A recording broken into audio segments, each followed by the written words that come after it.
Do you want to take advantage of OpenAI features like image generation and ChatGPT-like text generation as well? Well, there's a connector for that. Robin and Jocelyn are here to show us how it's done on the Low Code Revolution.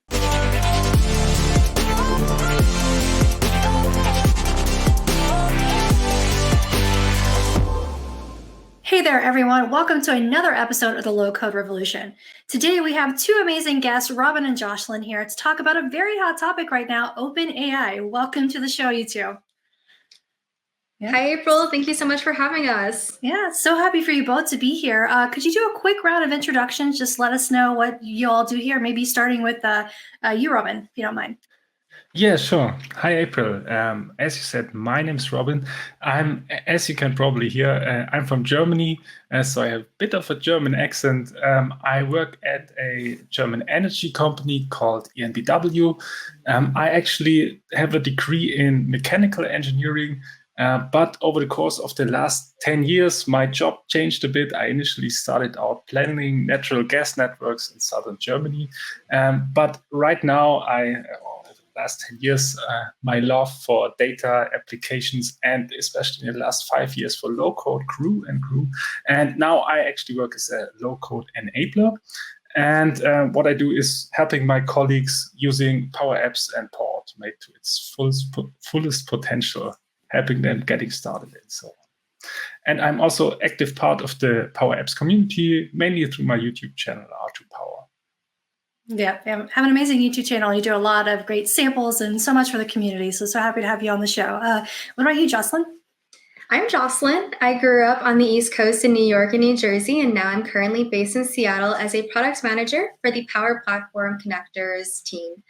I also, untraditionally, have a mechanical engineering degree with a minor in Spanish. Rob and I have bonded over that. I think that we are both living proof of the power of low-code, no-code technologies, bridging between industries and changing careers. So that's really awesome. A lot of my work has to do with driving the growth of the connector ecosystem, obviously, as well as some work crossing over into cloud flows and the overall governance space for Power Platform. Wow, learning something new every day. I didn't realize you were both have mechanical engineering backgrounds. So that's awesome. Yes. So, the topic at hand that we have today is OpenAI. And Robin, I know you have this great connector that you built as part of the Independent Publisher Connector program to integrate with that. I'd love to hear a little bit more before we go into what the program is and the demo that you have about what inspired you to make the connector and how you heard about the program. Yeah, well, a colleague of mine inspired me because I work with colleagues in a department. It's called the EnBW Data Lab, and they do lots of AI and machine learning and that kind of stuff. I actually wasn't too much into AI before, and he showed a great demo about a year ago about OpenAI and GPT-3 models, and it was nice little demo. Of course, back then nobody knew about prompts and about the capabilities of that. So bear that in mind, because I was totally blown away. He just showed some creative writing. So he put in a plot and he put in some characters, and he used a prompt like, you are a aspiring creative writer, put in his plot. And I was so blown away, and he showed us the API code, and that's not how APIs work. That's not how this should work, but it gave out a really nice story. And yeah, a year back, I was blown away, like I said. And the same evening, I created my OpenAI account, and I thought I have to play around with this, have to try it out in Power Apps and Power Automate. And that's what I just did. Started creating with the HTTP connector, doing manual API calls, because I actually wasn't into creating custom connectors at that point. A few weeks later, there was EPPC in Germany, so the European Power Platform Convention, and there was a great talk by someone you might know. It was by Daniel Leskowitz, and he was actually talking about custom connectors, one of his favorite topics. And he was also talking about the Independent Publisher Program. And to that point, I had never heard about this. And yeah, amazing topic. And I was, while sitting in this in the session, I was thinking, some other people might like to use the OpenAI connector. And in the session, I was making up the plan, building an independent publisher connector. After the session, I went to Daniel and said, I will try to do this, try to get it published. And a few weeks later, it was actually done. And it was actually a really smooth process, not too hard. Jocelyn's colleagues helped me out big time getting this all set up. So yeah, few weeks, months later, it was finally done. Wow. I love the whole story. And I love that, through the power of the community and like going to a session there from our co-host on the show here, Daniel, and fellow advocate, that you learned about it and really just so quickly were able to get the connector out there. So thanks for sharing that, Robin. Now, Jocelyn, I would love if you could share with everyone who might not be familiar with this independent publisher connector program and connectors in general. What is it? What do they do? And how do we get started? Absolutely. Yes. I have a few slides to visualize this. So yes, what exactly is a connector? From a technical standpoint, a connector is a wrapper around a REST API, which allows us to connect from external services and data sources into Microsoft products. It's a glorified data highway, if we want to put it into plain terms. And we are able to connect with many, many, many products. Primarily, we focus on Power Apps, Power Automate, and Azure Logic Apps, but we also have connections to Dataverse, Viva, Power Virtual Agents, Power BI, Teams, and a bunch of other ones. Our ecosystem is really expanding. I just want to talk about the types of connectors that we have. So Robin initially mentioned custom connectors. Custom connectors is the starting point for every connector that we have. It's a personalized connector that you can code yourself to be deployed within your own environment. But those connectors are not what we call certified or shared. So certified or shared connectors are available to everyone immediately out of the box as a solution, as long as you are a Microsoft user. So there are 3 types of certified connectors available to all. First party, which resolves in Microsoft-owned and created APIs. So think about SharePoint, OneDrive, Excel. Next, we have what we call verified third-party connectors. Those are external API owners. So they are enterprises that are leveraging the APIs that they have created to provide connectors to their service. DocuSign, Adobe, and Autodesk are 3 great examples of that. And the last is independent publishers. So these are community contributors that are leveraging open source APIs, such as Robin, to come up with some really awesome solutions. Just to break down, we are at 948 total connectors across the ecosystem, which is really awesome. We're on our way to 1,000. We just crossed 900 about 2 months ago. So I'm really, really proud of the growth that our team has made. And as Robin said, I have the privilege to work with an amazing team on the certification pipeline that really works really hard on ensuring that all of this is a smooth process. There are 233 Microsoft-owned connectors and even more independent publisher connectors now at 239. So the community is getting bigger than Microsoft ourselves, and 476 verified publishers. So obviously we know that Robin has an amazing connector with OpenAI, but what other fantastic, rich use case scenarios has the community come up with? I would just like to share some of these huge names that we have had made from community contributors: WhatsApp, Discord, HubSpot, Snowflake, Spotify, eBay. These all have fantastic business case scenarios, and as a result of communities and independent publishers. So what's the call to action here? How can you get involved? As I mentioned, all of our independent publisher connectors are open sourced. Anyone can make it. There is no barrier entry whatsoever. All you have to do is visit github.com/Microsoft/Power Platform Connectors, and you can find there where you can go and submit your artifacts in order to create a connector. You can also go and find out how to create a custom connector just to start off in your own environment, as well as a list of top connector requests. So you're not sure which connector to start off with? Don't worry, there's people asking for something. Awesome. Well, I love that the number of independent pub connectors has grown so much, and I expect a party when we hit that 1,000 mark. Oh, it's going to be the most hyped email I have ever written in my life. I'm so excited. Same here. Okay, well, speaking of excitement, I know probably everyone watching is like, okay, you talked about OpenAI. I want to see how this actually works in action. So Robin, do you have a demo that you can show us of how this connector works? Yeah, sure. And as you can see, I have prepared a pretty little bit. And right now we're trying we first try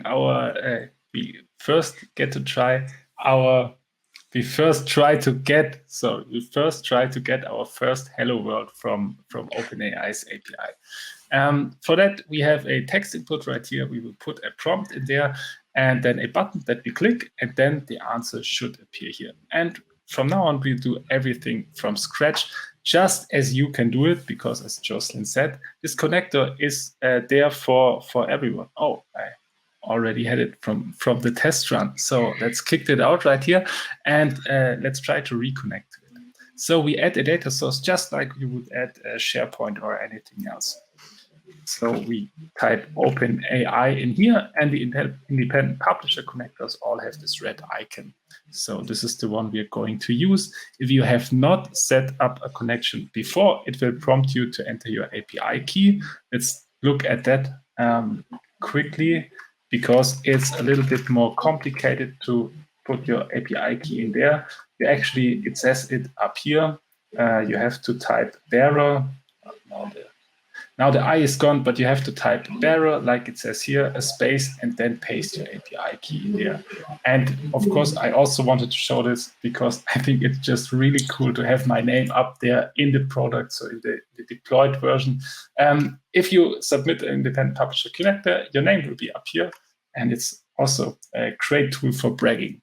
So again, let's try to connect to OpenAI. I use this connection I already set up before. And then we have to define what happens on the click of this button. Let's store the API response in a variable that we call var response. And then we plug the OpenAI independent publisher in here. And we have two endpoints. The first one is the completion we're going to use right now that works similar to ChatGPT. And the second one, create image, will be an AI created image with the Dall-E 2 model from OpenAI. So let's click on completion in here, and we see what we need to put in there. We need to use an engine, and there's a list of engines you can use. And we're using Text DaVinci 3, and that's like the older brother of ChatGPT. It is capable of exactly the same stuff, but doesn't like to talk as much. So the answers are shorter, more on point, and it's not really there for conversation. But that's probably what you want to build in your apps or your flows. You want short, precise answers for something and not hold a conversation. So now we type in our prompt, and that will be the text input that is just on the screen. And now we are nearly ready to go.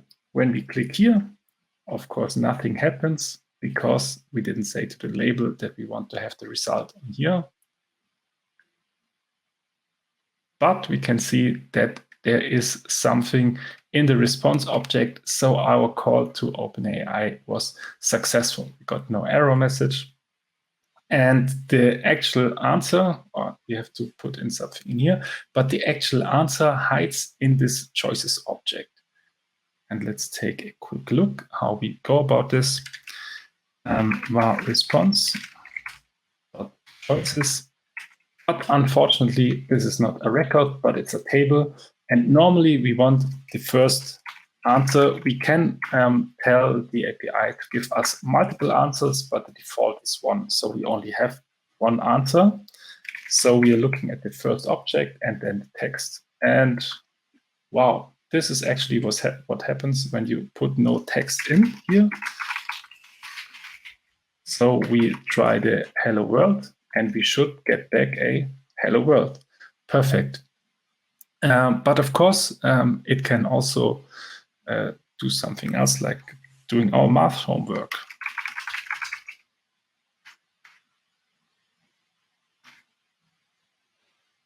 And it should put back 7. And that's what I meant with, it's not as talkative as ChatGPT. ChatGPT would write a page about how addition works and why 7 is the answer. This just gets right back to you with the answer. We have some new lines in front of that, and we can remove them by using the trim function. And that's actually how easy it is to use the connector inside of an app. But now let's look into a real demo, a real app. I use this connector. And this is actually my content management system for my blog that I built over the winter holidays. Was my project to fill the holidays, build a blog from scratch and build a content management system as a backend from scratch using Power Apps, writes to SQL database, and then shows my blog posts on my blog. And as I said, I'm from Germany, and my English, as you may have heard, is not perfect. And I need some help from an AI. So let's jump to a blog post. And when I want to write a new paragraph, I can click Add Text here. And if I want some help of the AI, I can click on this small robot and have several options where it can help me. It can either correct the spelling and grammar of everything I wrote in here, and it just would give me the result here. Or the thing that I really love to use is I just tell it to rewrite the whole paragraph in a different, better style that is better suited for a blog post.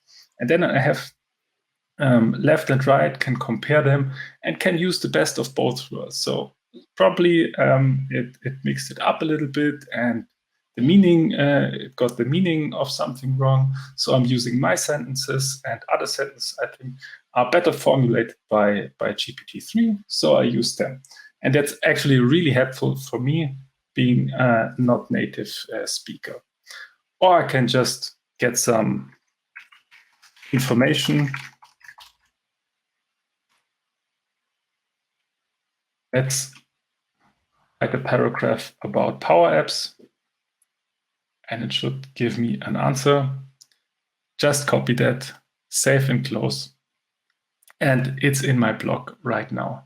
But like I said, that's not mainly how I use it. I try to come up with the content myself and then let it help me. Do the rest. So let's look at the last small demo I've got for you. That is a little bit advanced, but I think the possibilities to use this are endless.